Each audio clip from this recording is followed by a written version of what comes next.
Nganong love kaayo nako ang pagdipinsa sa simbahan nga gitukod ni Kristo. Akong usbon, nganong love kaayo nako ang pagdipinsa sa simbahan nga gitukod ni Kristo. Ang tubag, kay iya mang gisugo ang simbahan sa pagpanudlo. Ato ka nang mabasa sa Biblia. Gisugo man sa Dios ang simbahan sa pagpanudlo mahitungod sa faith at morals. Tuluhuan og pamatasan. Unsa man ang tuluhuan og pamatasan?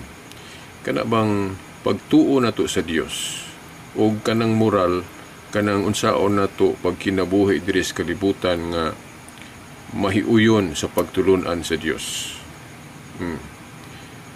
Mao nay hinungdan nganong love kaayo nako ang pagdipinsa sa simbahan, pagpanalipod sa simbahan nga gitukod ni Kristo, kay iya mang gisugo ang simbahan sa pagpanudlo. Gani si Apostol Pablo nagingon, ang matuod nga simbahan o iglesia sa Dios mao ang haligi og sukaranan sa kamatuoran. Haligi og sukaranan man day sa kamatuoran ang simbahan, mao nga kinimoy atong tuhuan o paminawon, dili ang atong kaugalingon. So balikon kus pag-ingon, nganong love kaayo nako ang pagdipinsa sa simbahan o pagpanalipod sa simbahan nga gitukod ni Kristo, kay iya mang gitahasan o gisugo ang simbahan sa pagpanudlo. Gisugo man sa Dios ang simbahan sa pagpanudlo mahitungod sa faith at morals. Karon, tan-awa og palandunga karon nga daghang gasaway sa simbahan, kay wala nila masabti og tungod pod sa pipila ka abuso sa mga leader ni ining simbahan. Daghan na ang wala mosalig sa teaching faculty sa maong simbahan. Timan ilang ang gitudlo ni Kristo sa Ebanghelyo. Ayaw patya ang atong pagtuo o pagsimba tungod sa mga hiwi nga binuhatan sa mga lider o sa ubang mga sakop sa simbahan. Ato ka nang mabasa og masabot sa Mateo 23:1-3. Actually, dili gyud siya litra por litra nga gisaysay sa Biblia nga ingon niini, no? Kining atong giandam context ni siya sa aktual gyud nga mabasa nato sa Mateo 23:1-3. Kadtubang mga leader ni adto sa una sa tinuhuan nga mga salawayon, nagpasidaan si Kristo nga tuhui, buot ipasabot, puyi ang gitudlo sa relihiyon mahitungod sa Dios. Ayaw lagsunda ang gibuhat sa maong mga Hudiyo o sa mga tao nga nanudlo kunuhay pero wala mo subay sa ilang gitudlo. Buot ipasabot, mutuog yuta sa relihiyon o ato gyung puy-an ang gitudlo sa atong relihiyon. Kaya ang atong relihiyon mo man na ang pagdugtong nato sa Dios gikan sa atong pagkanalayo kaniya. Di ba ang relihiyon may mudugtong nato sa Dios gikan sa atong walay pagtuo niya o pagbiya niya? Di ba? Relihiyon man ang muagak nato para mabalik ta sa Dios. Mao na nga mupadayon ta sa atong pagtuo, dili ta muundang sa pagsimba, pagsalig kaniya, bisan pa sa mga hiwi nga nabuhat sa mga leader sa pagtudlo ni ining simbahana. So mao na, ayaw patya ang atong pagtuo o pagsimba tungod sa mga hiwi nga binuhatan sa mga leader o sa ubang mga sakop sa maong simbahan. Ang key verse sa Biblia nga ato ng mapamalandungan sa Mateo 23:1-3. So akong balikon kining gibasa nato, ayha nato tapuson kini nga mensahe. Nganong love o nahigugma kaayo ko nganong love o nahigugma kaayo ko sa pagdipinsa o pagpanalipod sa simbahan nga gitukod ni Kristo. Kay wa may laing grupo god sa Biblia o sa history sa salvation nga nasulat sa Biblia, wa may laing grupo nga gisugo ni Kristo sa pagtudlo mahitungod sa pagtuo nato sa Dios, faith og morals. So unsa man ang faith og morals? Tuluhuan og pamatasan. So importante na, no? Aron maapsay atong kinabuhi dinhi sa kalibutan. Importante ang pagtuo sa Ginoo ug ang moral, no? Kay diha sa moral makahibalota unsay dili maayo ug maayo. Pares anang mga awata. Gitudluan ta sa moral nga dili na maayo. Kanang manapaw ta. Gitudluan ta sa moral balaod sa Dios nga bawal na. So ang simbahan ang iyang role pagtudlo unsaon pagkinabuhi dinhi sa kalibutan nga mahiangay ang Dios kanato. Sumayo ang misyon sa simbahan. So kung dili nato panalipdan ang simbahan, so kinsa naman lang ang mutudlo nato? Ang demonyo, ang yawa, nga dili man na siya mutudlo ug maayo nga aron maayo ang atong relasyon sa Ginoo. Ang ikalipay sa demonyo kana mang maparehas ta niya nga morebilde sa Dios, di ba? So mao na nga pinaka labaw o pinaka taas nga mabuhat nato sa kalibutan nga mahimo natong ihalad sa Dios mao ang pagtabang sa simbahan, ang pagdipinsa niya, no? Ang pagdipinsa karon ra ba daghan kaayog pamaagi ang yawa nga kitang mga tao dili na mosalig sa simbahan. Usan niya na ang mga pagtulunan sa simbahan kung dili ta kasabot, no? Mao nay magpabugnaw nato. Ang uban na biya na sa atong simbahan nga Katoliko kay wala nakasabot sa mga pagtulunan. Niya ang yawa maningkamot nga ang maayong pagtulunan sa simbahan iyang limbungan ang tao nga ayaw magtuo ana kay sayop na iyang balitaron. Si Isaias nagpasidaan ana sa Isaias 5:20 nga moabot ang panahon nga ang puti himoong itom, ang itom himoong puti balihon. Nga sa ato pa ang pagtulunan nga insakto adunay mga tao nga moingon nga sayop na balihon. Nga pinaagi pun nagreasoning kay clever man kay ning yawa.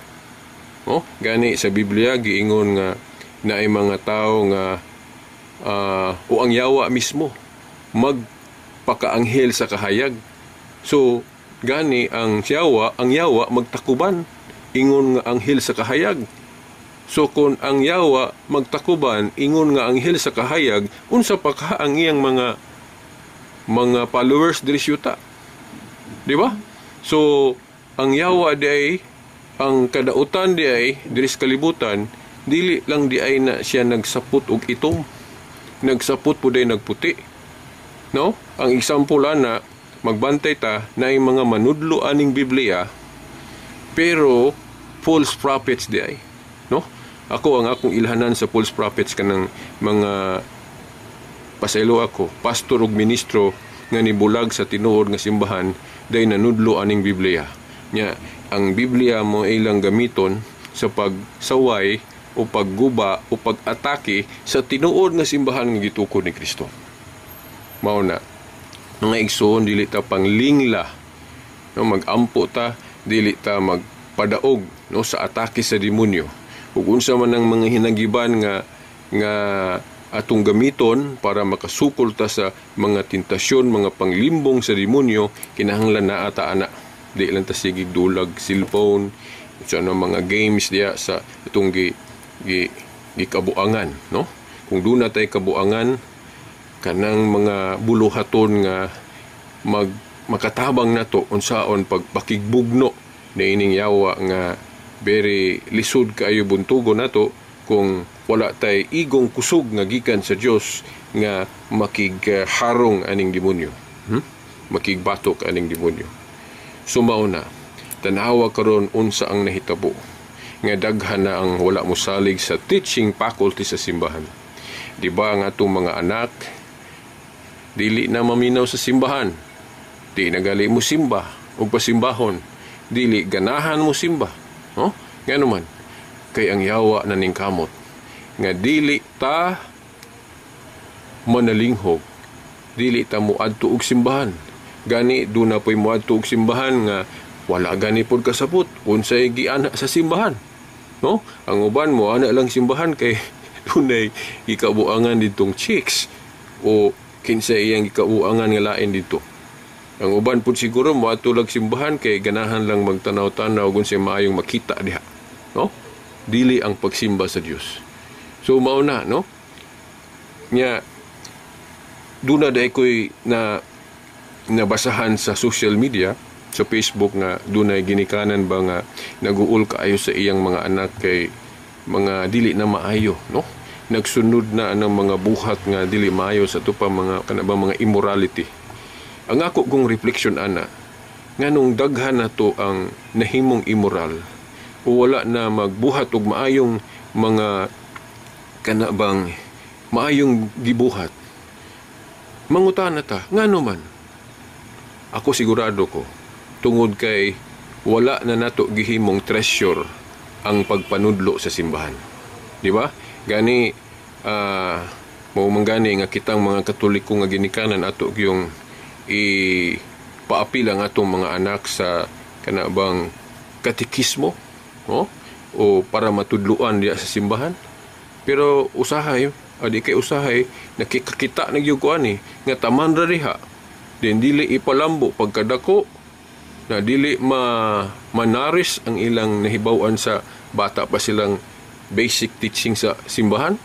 Dili mapalambo o kulang ang ilang mahibawan kay wala man mulambo ang ilang Katoliko nga pagtuo o hangtod na lang nga dunay mga false prophets kanang mga pastor ug ministro nga naa sa mga pundok nga gitukod lag tao nga para nako mga false prophets magyud na sila kay ang matuod nga magwawali o magtutudlo naara magyud na sa tinuod nga simbahan nga gitukod ni Kristo.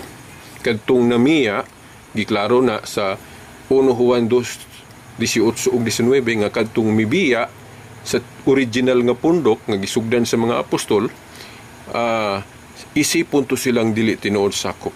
Kay ang tinuod sakop kuno sa iglesia o simbahan nga gitukod ni Kristo magpabilin man gyud na. Mura man nagkanang kaming niyon ba nga bawal gyud ang divorce. Kana bang magbulag, no? Kay si Kristo kun sa iyang gihiusa, di gyud na bulagon. Di ba? Mao na nga kung nahiusa ta sa simbahan nga gitukod ni Kristo, so sayop kinang mubiya ta. Kay mura ra ta nakigbulag sa matuod nga simbahan. Tingali mo ingon ta, wa naman ko kasabot.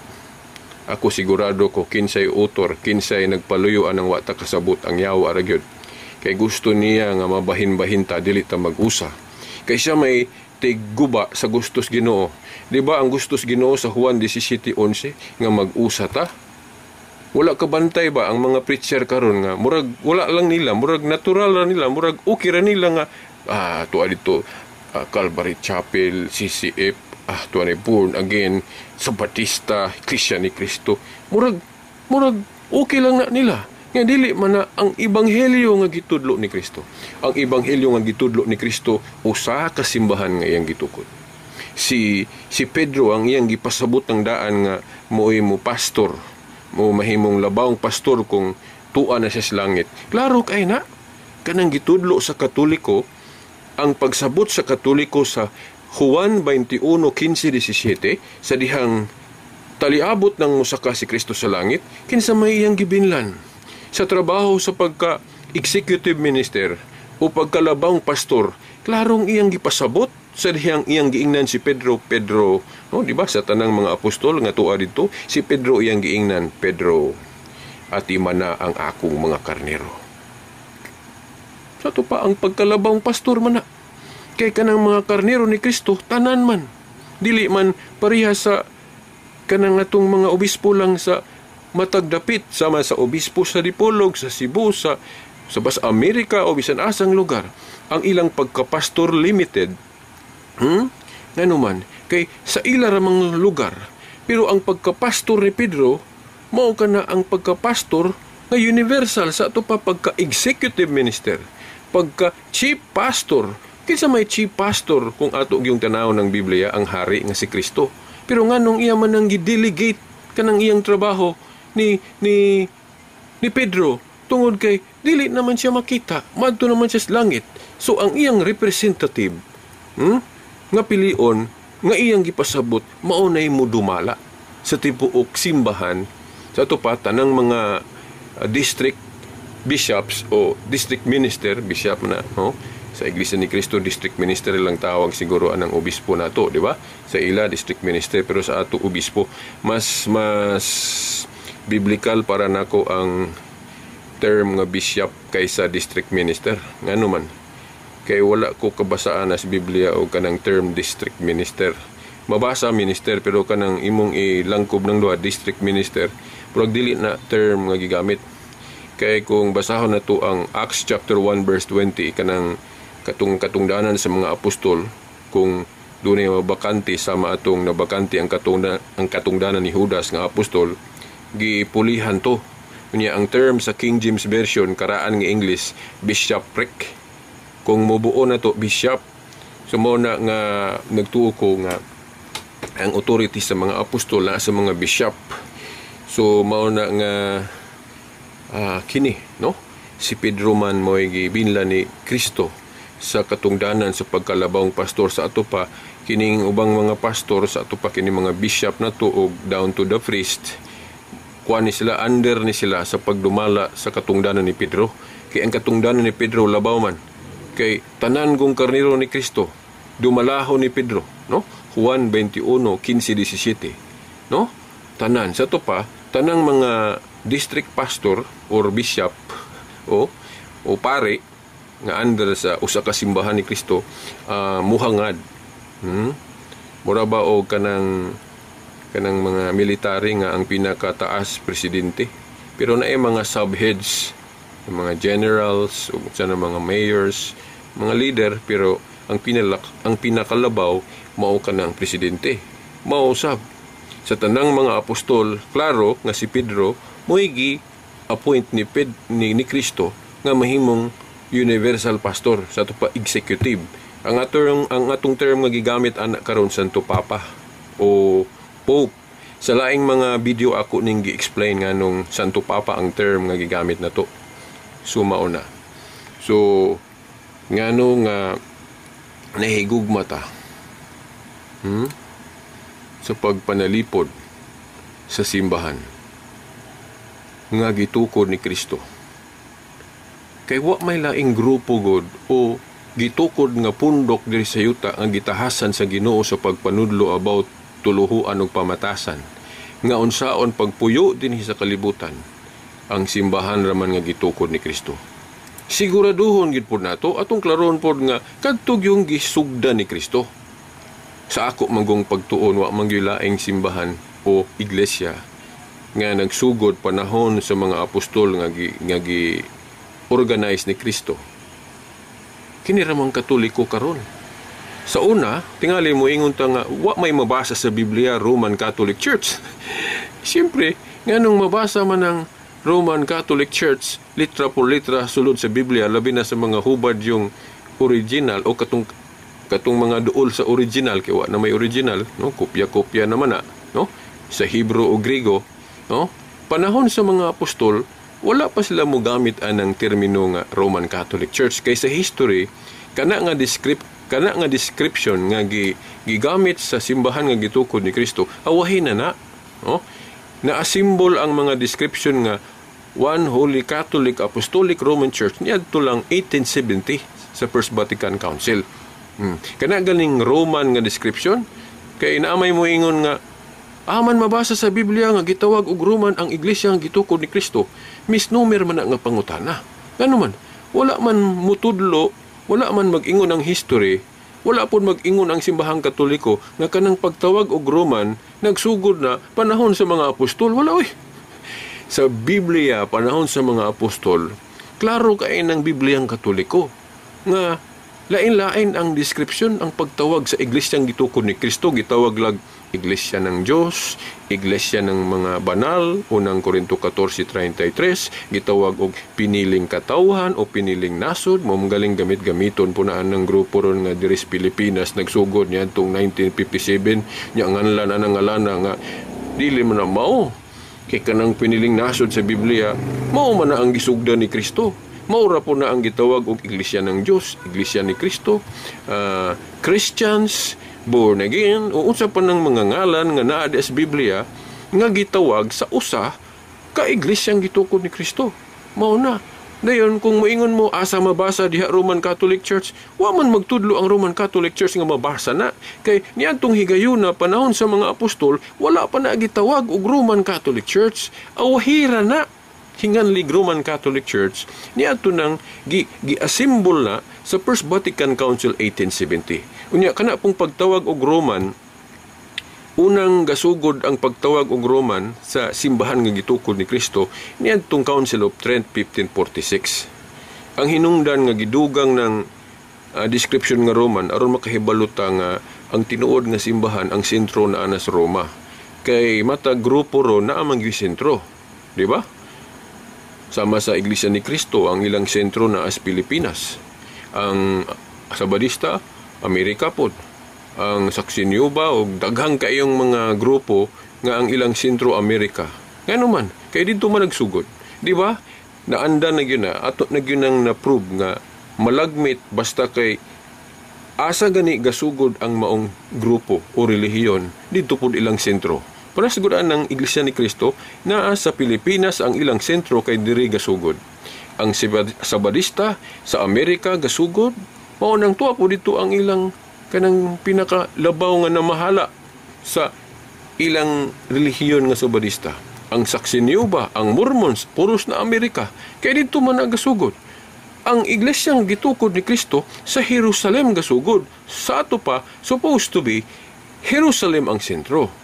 Pero nganong naabot man sa Roma, gipasabot ra po sa Biblia, nganong naabot sa Roma ang sentro. Kay niingon man si Kristo sa Mateo 21:43. Giingnan ni Kristo ang mga sakop dito sa Jerusalem. Ang gingharian pagakuhaon nga na kaninyo o igatugyan sa katawhan sa laing hubad usa ka lugar o usa ka nasod nga magmabungahon pag-ayo. Sa ato pa, kanang magmalambuon. Sa ato pa, daghang makabig. Ang balhinan ko, no? Itugyan man nato. Ngano nakasulti si Kristo, ana, sa Mateo 21:43? Kaya dito sa Jerusalem, God, diin niya masugdi ang iglesia o simbahan. Daghang mga supakiro. Sa ato pa, kung atong itinawhanon pagkasulti, sa marang si Kristo wala mahimuot sa Jerusalem, kay bisan dito niya sugdi unya lugar sa mga Hudiyo, then Hudiyo po siya, pero daghan mahinuong dili mo tuo. Mo bitaw giingon diha nga dito ako sa mga ako, pero ang mga ako wa mutuon ako. May pahinuon sa ubang lugar, daghan pang mutuon niya. Di ba? Musahay makaingon ko. Murag ingon ani man gyud na kay bisan kita sa atong pagka evangelist sa atong pamilya, murag di kita paminawon. Pero kung sa uban, welcome ka ita, di ba? So, murag ingon na gyud, murag kay ingon na man gud atong master, di ba? Ang atong Ginoong Jesucristo dito siya sa iyang lugar, unya dito sa iyang lugar daghang di mutuo niya. Na ano'y mutuo pero daghang di mutuo. Munang nakaingon siya sa Mateo 21:43. Kuhaon nga na kaninyo ug igatugyan sa katawhan o nasod nga magmabungahon. Unsa may gipasabot ni Kristo ani? Ibalhin ang iyang gingharian sa usa lang ka lugar? Dili pod, kay ang iyang gingharian o simbahan para mas tibo kalibutan. So probably ang iyang yung gipasabot nga ibalhin sa laing katawhan o laing lugar. By the way, nganong akong giingon ana pagsulti, lugar o katawhan, kay depende manggod sa translation. Sa King James nasod, sa tupa lugar. Sa maayong balita Biblia kun good news, katawhan man. Muna interchangeable na, ngano man ang maingon ana man ang translation, katawhan o lugar. Ngano? Kay kung mayon ko kag lugar na may katawhan, na may mga tao, ug moingon po kag katawhan na apoy lugar ug asa dapit, ug moingon po kag lugar na apoy mga tao nga namuyo ana mo nang interchangeable ng lugar og katawhan o nasod og katawhan. Mo bitaw nga ang grupo ni Kristo o simbahan ni Kristo gitawag pog piniling katawhan o piniling nasod o chosen people, chosen nation. No? Sa ato pa kana ding katawhan o simbahan ni Kristo pwede tawgon pod og nation, pwede pod tawgon og nasod, pwede pod tawgon og katawhan. So interchangeable ang katawhan og lugar. So ayaw mo ka tingala nga maglain-lain ng translation sa Mateo 21:43. Kaya nahinumdum ko sa dihang akong gikutlo ang King James pag-ingon ni Kristo nga itugyan sa laing nasod na may ni ribat, na may ni object nga uy dili man lagi nasod diri sa akong translation. Katawhan man. Di akong gi-explain niya, depende magunas hubad pero maura ang context. Kanang hubad nga nasod tungod kay kanang katawhan na may lugar ug asa sila. Kana pong hubad nga nasod na man po nay katawhan. So bisag unsaon nimo naghubad man nasod man o lugar man o katawhan man usahon nimo na. Kay kung mayong kag nasod na man ay lugar o katawhan ug mayon po kag katawhan magapangutana man tag unsa mang lugar. Di ba? Oh, dayon iklaro mo na ni Kristo God unsa iyang gipasabot na no kung ato ginang usa sa exegesis ana kini diri kay ko mo duol ani nga exegesis. By the way, sa interpretation God basta dili lang masupak sa magisterium official teaching nato valid na no gawas og moingon ang magisterium nga ayaw magtuwa na kay sayop na. Pero kung moingon ang magisterium silent siya, moingon siya nga wa po siya moingog sayop na o po siya moingog sakto na.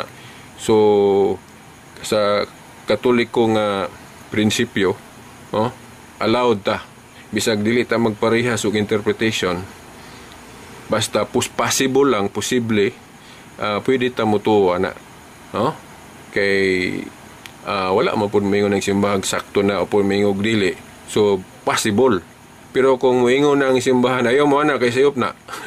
Diha na ta mo iwas ana kay ang final arbiter na to magisterium man gyud, no? Importante ka ng magisterium, no? Sa laing tema ako po ning i-discuss.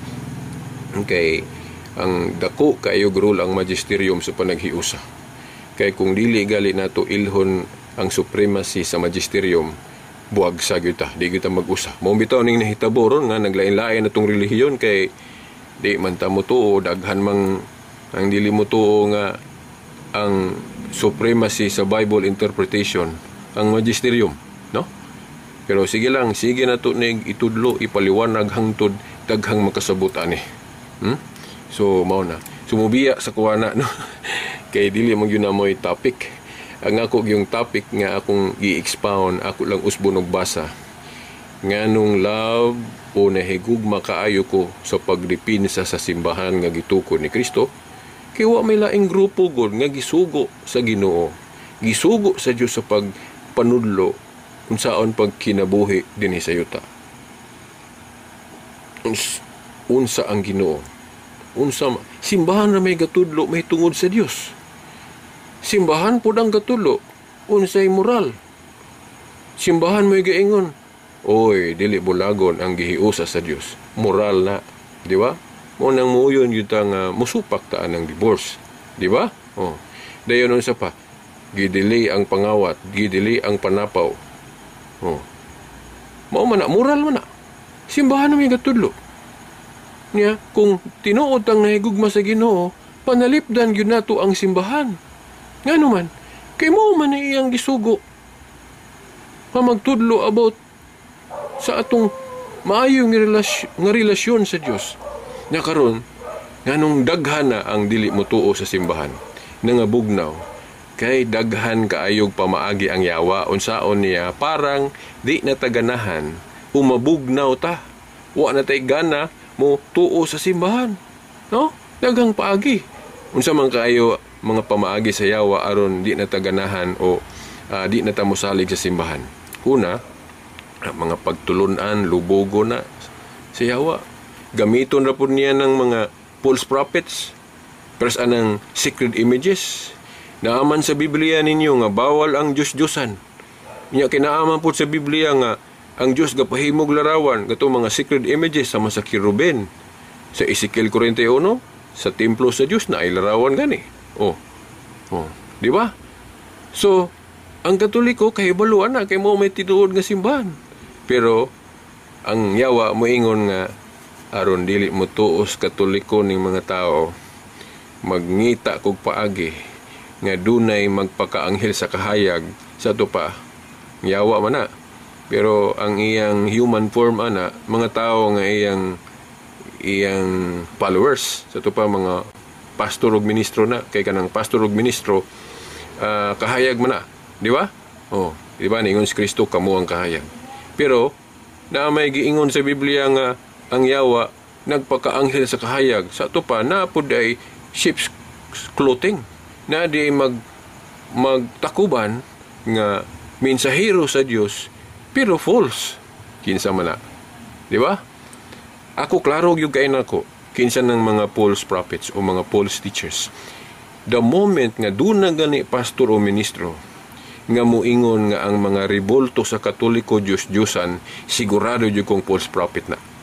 Kaya nga naman, nganong false prophet ang manudlo nga pastor o ministro nga Diyos-Diyosan ang mga rebolto sa Katoliko? Nga naman, kay kanang Diyos-Diyosan, unsa may definition anang Diyos-Diyosan? Butang na siya, buhi man, o mulihok man nga butang, o dili mulihok sama sa larawan og rebolto, tratuhin o ato ng huna-hunaon nga maunay Dios. Unya kay dili man na Dios, dili man na tinuod Dios, mao nang mahimo ng Dios-Diosan. Sama nang mayong kag dulaan raman na mayong kag doktor-doktoran. Kay di man tinuod doktor, mayong kag laruan lang, di ba? So kung dublihon galibot pasabot dili tinuod. Kana pong Dios-Diosan nga gibawal nga rebolto, giilan nimong Dios, giludhan nimo ingon nga Dios-Diosan na. Kay kana laging Dios-Diosan, bisan pa manggani ka ng tao nga dili Dios unya isipon nimong Dios, unya dili tinuod Dios-Diosan gyapon na.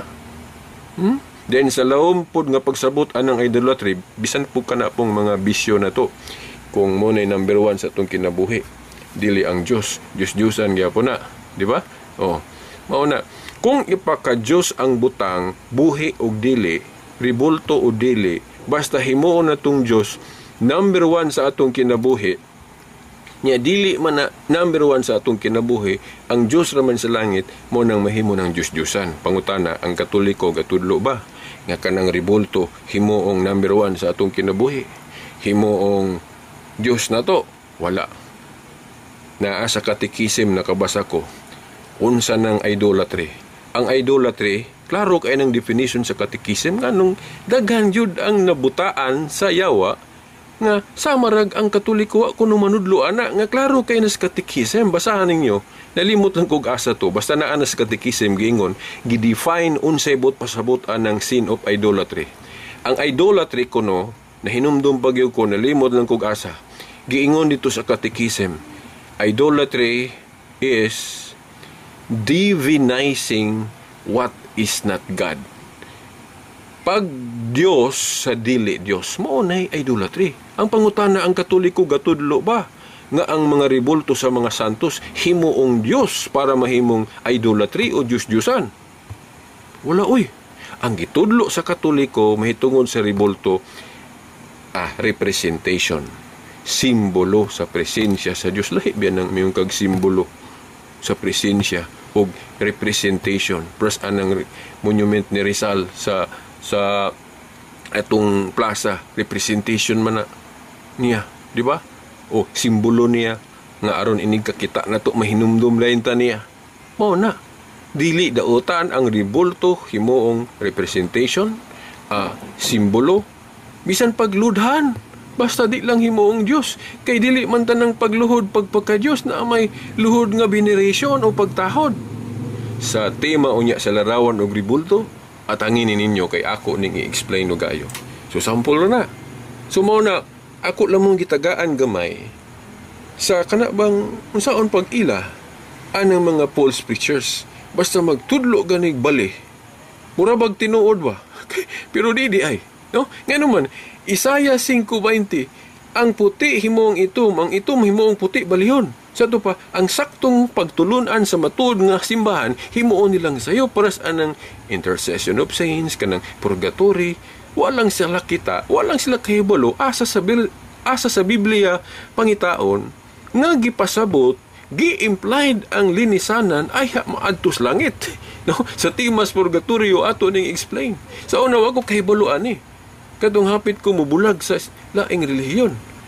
Pero sa diyang nakahibalo ko sa mga tubag, kanang purgatorio, biblical man diay. Dili noon mabasa ang litra, pero ang gipasabot na as Biblia. Parehas kuno diay na sa Trinity. Ang pulong Trinity di mabasa sa Biblia. Ang pulong monotheism dili mabasa sa Biblia. Pero ang gipasabot na sa Biblia. Unsa man diay Trinity, usa ka Dios sa tulo ka persona. Naaman sa Biblia, usa ka Dios. Gipasabot po nga tulo ang persona sa diyang gihisgutan ang formula sa bunyag nga litukon ang Dios. One God, pero tulo ka persona ang gihisgutan, Amahan, Anak ug Espiritu Santo. So gipasabot sa Biblia ang gipasabot anang Trinity. Bisag di mabasa ang pulong Trinity, ang monotheism di mabasa sulod sa Biblia, pero ang gipasabot na as Biblia, di ba? Kay unsa man ang monotheism, a belief of one God, ang pagtuo nga usa ra Dios na as Biblia, pero dili mabasa ng word monotheism, di ba? Mausab kanang purgatorio di lagi na mabasa sulod sa Biblia, depende po subad ka sa purga sa linatin kuno na ako na yung mabasa, wala nung kuha ng Biblia.